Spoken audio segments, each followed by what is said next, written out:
नमस्कार, मैं हूं अखिलेश पांडे और आप देख रहे हैं सी न्यूज भारत। वक्त हो चुका है न्यूज बुलेटिन का। इस बुलेटिन में हम जानेंगे कि कहां स्वर्गीय पिता की अंतिम इच्छा पूरी करने के लिए मां के साथ निकला निर्दलीय उम्मीदवार, कहां भाजपा प्रत्याशी ने किया जनसंपर्क अभियान, साथ ही साथ जानेंगे कि कहां पूर्व मंत्री के अंतिम दर्शन के लिए उमड़ी भारी भीड़। तो आइए इन खबरों पर विस्तार से करते हैं चर्चा। बाराबंकी में स्वर्गीय पिता की अंतिम इच्छा पूरी करने मां के साथ निकले राजा रितेश कुमार सिंह। समाजवादी पार्टी द्वारा टिकट कटने से आहत राजा राजीव कुमार सिंह का दिल का दौरा पड़ने से निधन हुआ था। निधन के बाद रितेश कुमार सिंह ने दरियाबाद विधानसभा क्षेत्र से निर्दलीय उम्मीदवार के रूप में नामांकन किया था। वहीं अपनी मां के साथ रितेश कुमार सिंह ने मंगलवार को कोटवा धाम बड़े बाबा के दर्शन चुनाव प्रचार की शुरुआत की है और अपने समर्थकों के साथ दर्जनों गाँव का भ्रमण कर वोट भी मांगे। निशान मिला है और जनता से क्या अपील है? हमने निर्दलीय प्रत्याशी के रूप में अपना नामांकन किया है और हमारा चुनाव निशान फुटबॉल हमें मिला है। ये चुनाव, जैसा कि आप सभी जानते थे, कि राजा साहब की अंतिम इच्छा थी कि ये चुनाव लड़ा जाए और उन्हीं की आत्मा की शांति के लिए हम ये चुनाव लड़ रहे हैं और जनता के बीच में हम अपना पक्ष रखने जा रहे हैं। जनता ही इस लोकतंत्र में एक अदालत है, जो एक स्तंभ है, जो आप सभी लोग जानते हैं कि जिसमें वो निर्णय करेगी और जो भी निर्णय वो करेगी हम उसे स्वीकार करेंगे। बाराबंकी से सीनू संवाददाता विजय सिंह की रिपोर्ट। बाराबंकी में भाजपा प्रत्याशी सतीश शर्मा के समर्थन में दरियाबाद विधानसभा क्षेत्र के महमूदाबाद कस्बे में आयोजित जनसभा को केंद्रीय मंत्री अनुप्रिया पटेल ने संबोधित किया। उन्होंने कहा कि जनता का जोश विरोधियों के होश उड़ा देगा और जनता का जोश बता रहा है कि पूर्ण रूप से भाजपा की सरकार बनने जा रही है। जिस प्रकार प्रदेश में 5 साल में विकास योजनाओं की झड़ी लगी है, उससे विपक्ष परेशान है। उनके माथे पर चिंता की लकीरें आ रही हैं। उनको समझ में नहीं आ रहा है कि आखिर वह कौन सा दाव चले कि जनता की नजरों में सरकार को किस तरीके से कटघरे में खड़ा कर सके। 27 तारीख को इलेक्शन है, भारत माता की क्या कहेंगे इससे?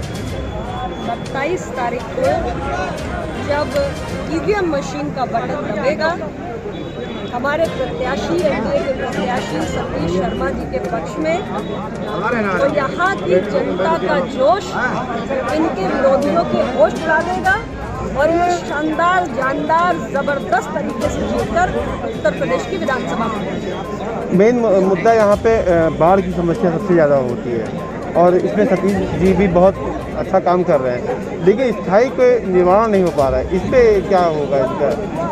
हमारे देश की और प्रदेश की सरकार आम जनमानस के हितों से जुड़े हुए सभी विषयों को संज्ञान में लेकर निरंतर काम कर रही है और इस क्षेत्र की जो बाढ़ की समस्या आपने बताई है, हमारी सरकार दोबारा बनने जा रही है और हमारे जो यहाँ से विधायक चुने जाएंगे सतीश शर्मा जी इस विषय को सरकार के संज्ञान में भी लाएंगे और इसका स्थायी समाधान निकालने का प्रयास करेंगे। अभी तक की वोटिंग जो हुई है उसमें सपा कह रही है कि हमें सपा की पार्टी 100+ है। बाराबंकी से सीनू संवाददाता विजय सिंह की रिपोर्ट। उत्तर प्रदेश के जनपद लखीमपुर खीरी में समाजवादी पार्टी के कद्दावर नेता व पूर्व मंत्री बंशीधर राज उर्फ बाबूजी के अंतिम दर्शन को जन सैलाब उमड़ पड़ा।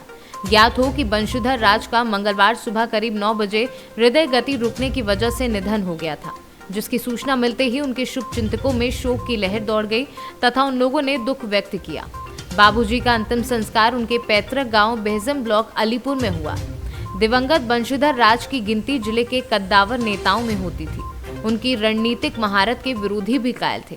बंशीधर राज कई बार विधायक, सपा सरकार में पूर्व मंत्री व पूर्व जिला पंचायत अध्यक्ष भी रह चुके हैं। लखीमपुर से सीनू संवाददाता रियाज सिद्दीकी की रिपोर्ट। पलामू में लाख प्रयास के बावजूद भी डीलर सुधरने का नाम नहीं ले रहे हैं। गरीबों का अनाज को डीलर खुलेआम डकार ले रहे हैं।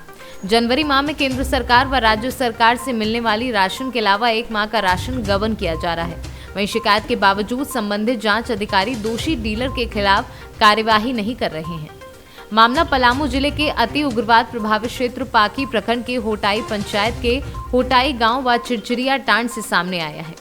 होटाई गांव के कार्डधारी विनय विश्वकर्मा ने बताया कि हम सभी को समय से राशन नहीं मिलता है, साथ ही समय पर राशन मांगने पर गाली गलौज कर घुमा दिया जाता है। वहीं चिड़चिड़िया टान के ग्रामीण तेतरी देवी ने बताया कि मेरा कार्ड जन वितरण प्रणाली के दुकानदार ने अपने पास जमा करवा लिया और साथ ही बताया कि शुरू लॉकडाउन के बाद एक बार भी राशन नहीं मिला है, जबकि राशन कार्ड में आधार लिंक भी है, फिर भी राशन नहीं मिलता है। विनय विश्वकर्मा, घर कहाँ हुआ? हटाई कौन डीलर है? मुखिया है तेतरी देवी, और डीलर? डीलर है सुदामा साहब। क्या राशन आपके समय से मिलता है? नहीं भेजता, बोला कि हम लोग के 4 बार से घुरा दिया गाड़ी तेल ले। और नमक? नमको नहीं दिया, ने तेल दिया। क्या कहता तेल? कहता है कि अबे नहीं किया, वहाँ से अबे नहीं करता है, कोई छोड़े नहीं करता है, झूठो का वही सेल कर देता है। कितना महीना से मिलता है? करीब साल भर हो गया तेल ले लो करीब। जनवरी में आपको मिला है राशन? नहीं, कै गो आपको राशन कार्ड में? 5 गो के है। आपको राशन मिलता है? लॉकडाउन के बाद आपको अभी तक आपको राशन नहीं मिला? काहे राशन नहीं मिला? तो आपका तो आधार है, उसमें एंट्री है, उसमें वो कहता है कि है ये नहीं है, कार्ड भी जमा कर लिया आपका। और अगर मांगने उन्हें पर गाली गलौज भी करता है क्या? 80 किलो। 80 किलो? कै गो है राशन कार्ड बना? 6 गो। 6 गो के है, 80 किलो मिला है। कै किलो के हिसाब से दिया है? वो तो 4 किलो बोल रहे हैं। 90 किलो होना चाहिए इनको। कौन डीलर है? ये ना हम खुदेमा। पलामू से सीनू संवाददाता अमित कुमार शर्मा की रिपोर्ट। अब जब मतदान का समय बेहद करीब हो रहा है, तब सियासी सरगर्मी अपने तापमान से ऊपर उठनी शुरू हो गई है। विकास के मुद्दे पर भाग आजमाने उतरे उम्मीदवार तासीर पैदा करने वाले हथकंडे अपनाने लगे हैं। जनसंपर्क के क्रम में रक्षा कला, मदाइन कर्माखान, दोनों कुइया, कोहिरावा, करई आदि गांव में जन समर्थन प्राप्त करते हुए ताबड़तोड़ आयोजित कार्यक्रमों को सफल बनाते हुए मतदान ग्राम पंचायत में जन संबोधन करते हुए बहुजन समाज पार्टी के उम्मीदवार आफताब आलम ने कहा कि जिनके दामन साफ नहीं है, वे विधायक बनने का सपना देख रहे हैं। मैं जानना चाहता हूं कि यहाँ के निवर्तमान विधायक इस ग्राम पंचायत में आकर कितने गरीबों की सुध ले चुके हैं। और समाज का हो सकता है कि पूरे उत्तर प्रदेश में सबसे बड़ी ऐतिहासिक जीत 313 की होगी। 313 में ऐसा उम्मीदवार आया है कि जो जनता की चाहत का उम्मीदवार आया है। उम्मीदवार तो बहुत सारे लोग रहते थे, लेकिन कोई बहुत पढ़ा लिखा भी नहीं रहता था, कोई ठेकेदार रहता था, कोई व्यापारी रहता था। लेकिन आफताब आलम साहब की तालीम, तरबियत, खानदान और लोगों से मिलने जुलने का जो सलीका, गरीबों के साथ बैठने का जो सलीका, अपने साथ बैठा के खिलाने का जो सलीका और क्षेत्र की सम्मानित जनता का जो विकास करने का वचनबद्धता, उससे ये दिखाई देता है कि अब 313 में भविष्य में भी, अब की चुनाव के बाद भी, अगले भविष्य में भी अब कोई यहाँ जैसे प्रमोद तिवारी की सीट पे कोई नहीं लड़ता है, राजा भैया की सीट पे कोई नहीं लड़ता है, मुख्तार अंसारी साहब की सीट पे कोई नहीं लड़ता है, और रामपुर में आजम खान साहब की सीट पे कोई डर से नहीं लड़ता है कि वहाँ पे इनका एक इलाका है, दबदबा है। उसी तरीके से 313 में भी संत कबीरनगर से सीनू संवाददाता मोहम्मद नईम की रिपोर्ट।